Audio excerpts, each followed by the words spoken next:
Welcome to the latest compilation video of The Chosen Few. Stupid criminals that reinforce my belief that stupidity should physically hurt and hurt badly. If that's your kind of thing, welcome to the party. There's beer and soda in the fridge, snacks are on the table.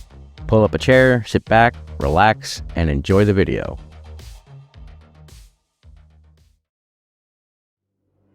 I've heard stories about people faking their own deaths before. It's not a new phenomenon. Usually, it's for what turns out to be relatively harmless reasons, like getting out of an extremely toxic relationship, or an abusive one, or abandoning your family, which is a very poor choice, but not exactly illegal. Most of the time, the ones we hear about are people attempting some type of insurance fraud, or criminals faking their own deaths to escape accountability for their crimes. They usually get caught, sometimes quickly. Sometimes it could take years or even decades. The overwhelming majority of the latter category generally tend to fake their deaths before or during their trials. This isn't that kind of story, though. I've looked everywhere I can think of to find a picture of the man in question, but I don't think there's any publicly available, so I've had zero luck in that department. That said, in 2019, 25-year-old Robert Berger of Huntington, New York, pled guilty to possession of a stolen vehicle and attempted grand larceny of a truck, both felonies. He was scheduled to be sentenced in October of that year and was expected to get about a year of prison time. Then his lawyer's office delivered a notice to the prosecutor that Berger died of suicide in September, along with a death certificate out of New Jersey. A very official-looking death certificate. Case closed. No need for further court proceedings, right? Not exactly. Upon closer inspection, the prosecutor noticed something wasn't quite right with the death certificate. The seal was there, the signature looked legitimate, the border, barcode, and filing number were all present, so what was the issue? Why wouldn't the nagging suspicion something was off go away? The death certificate was almost perfect, but for one small detail. The kind of detail nearly everyone overlooks when typing. A misspelled word. Look right here. Registry is spelled wrong. Just to be absolutely certain, the prosecutor called the Office of Vital Statistics and Registry of the New Jersey Department of Health to verify whether or not the death certificate was valid. And surprise, surprise, it was not. Meanwhile, Berger didn't exactly turn over a new leaf while he was dead. In November of 2019, the dead man was arrested in Delaware County, Pennsylvania for providing a false identity to law enforcement, among other charges, and was sentenced to a year for those charges. His perfidy was then discovered. He was extradited back to New York in early 2020 to face a charge of offering a false instrument for filing, which can garner up to 4 years in prison. Just another felony to go along with the felony charges to which he had already pled guilty. Unfortunately, I can't find any information on any sentences he may have received, but given the sheer number of felonies Berger committed, I hope they were all the maximum allowed and that they ran consecutively. How are you smart enough to forge an almost perfect death certificate, but not smart enough to use the spell checker on that forgery? Can you imagine getting caught, at least partly, by a spelling error? But it was that spelling error that put Robert Berger firmly in the chosen few.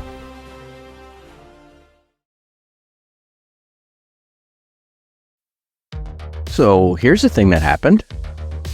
Even as jaded as I am, I'm having trouble believing it, let alone understanding it. Back in March of 2018, 25-year-old Jonathon Rivera had to appear at the Hartford, Connecticut Superior Court to answer charges of first-degree larceny and tampering with a motor vehicle, stemming from an incident in which he stole a car in February of that same year. Now, to his credit, Mr. Rivera did appear when he was supposed to, so I applaud him for that. While Mr. Rivera was in court, the parking authority was cruising around the courthouse, scanning the license plates of the vehicles parked outside, which is a fairly common thing. Now, I'm willing to bet they don't often find much, if anything, on most days when court is in session. That day, however, they did. What they found was a 2014 white Subaru Legacy that had been reported stolen from nearby Newington. The parking authority notified the police, who then started watching the car, hoping to find the driver. Who that driver wound up being wasn't exactly a surprise to them. And yes, it was exactly who you thought it was. Rivera. I am not kidding. He was quite naturally arrested and charged with second-degree larceny and taking a motor vehicle without the owner's permission. This smooth brain actually stole a car to go to court for stealing a car. I'll give you a second to let that sink in. And that, ladies and gentlemen, is how one would race straight to the lead of the chosen few, the one race you do not want to win.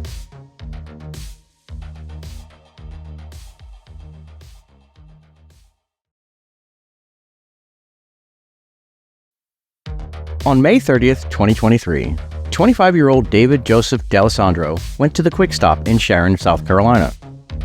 True, this was not unusual. Hundreds, if not thousands of people visit Quick Stops every day. Perhaps he was looking for a late-night snack. Maybe he just wanted to fill up his gas tank, or even a quick stop in the restroom. It might have been that he just wanted to get some quick cash on his way home from work. Well, he was looking to grab some quick cash, but it definitely wasn't from the ATM. No, he was looking to rob the place. Witnesses recall a person entering the store wearing a hooded sweatshirt, a mask, and a wig. This person displayed the grip of what looked to be a pistol tucked into the waistband of his pants and demanded the money from the register. The clerk, understandably scared, handed over around $300. Dalesandro then made his getaway, but apparently he didn't get too far, as the police found him in the parking lot of a nearby Dollar General. He was quickly disarmed and arrested. Now, I say disarmed, but the weapon used in the robbery wasn't a real firearm, nor was it one of the myriad of airsoft or other air-powered weapons that can, and have, passed as legitimate weapons. No, this weapon was much simpler, not to mention sillier, and far less believable as a genuine firearm. If he had needed to actually brandish it, he likely would have been laughed out of the store, and rightfully so. I am absolutely, positively, 100% not making this up. He used the light gun from the old Nintendo video game, Duck Hunt. He just spray painted the thing black. You cannot make this stuff up. Dalesandro was charged with armed robbery with a deadly weapon, petty larceny under $2,000, and wearing masks and the like during the commission of a crime. I'm absolutely not advocating to commit crimes, but if you decide to use a fake weapon to do so, the least you could do is use one that looks real. You know what? Scratch that.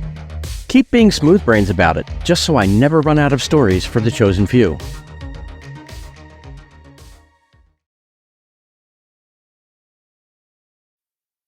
This one isn't just a chosen few video, because the subject of this story didn't conclude their criminal career after the events that are detailed within this video. You're going to want to stick around to the end to find out what happened. It's not pretty. On December 27, 2018, a 26-year-old man carrying a plastic shopping bag walked up to a bicycle locked into a bike rack. That's not unusual, I do admit that. Perhaps he just made a quick trip to his local Walmart or some other local business, like countless people do every day. What was unusual, however, was the contents of that bag, a bolt cutter. This wasn't just an innocent nighttime shopper after all. The man immediately went to work trying to cut the chain, preventing him from just taking off with the bike.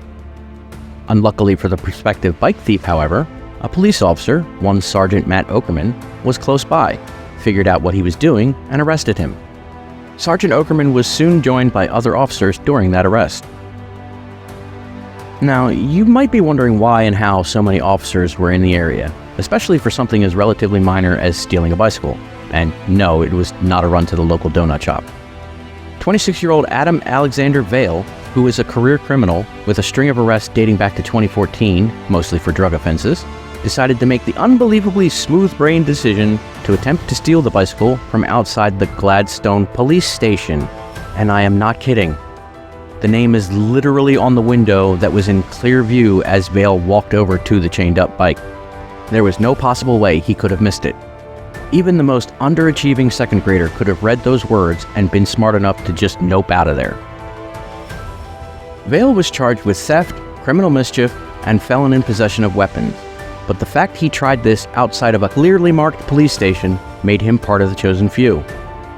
And then he had to go beyond the chosen few in one of the worst ways possible.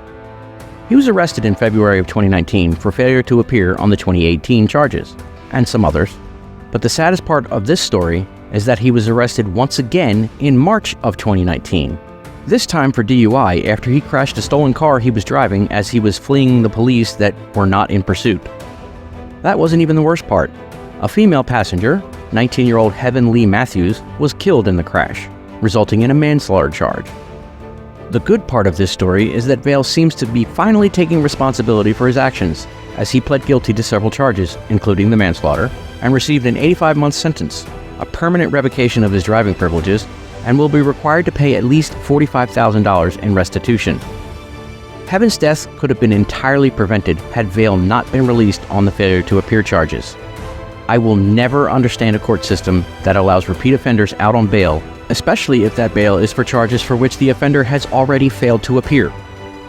Our justice system needs a total overhaul, starting with the policies regarding bail for repeat offenders and those who deliberately fail to appear in court to face up to their misdeeds.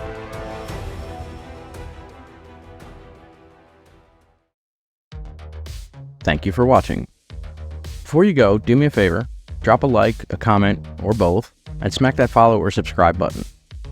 If you'd be interested in helping the channel, you can click on the link tree in my TikTok bio or the video description if you're watching on YouTube.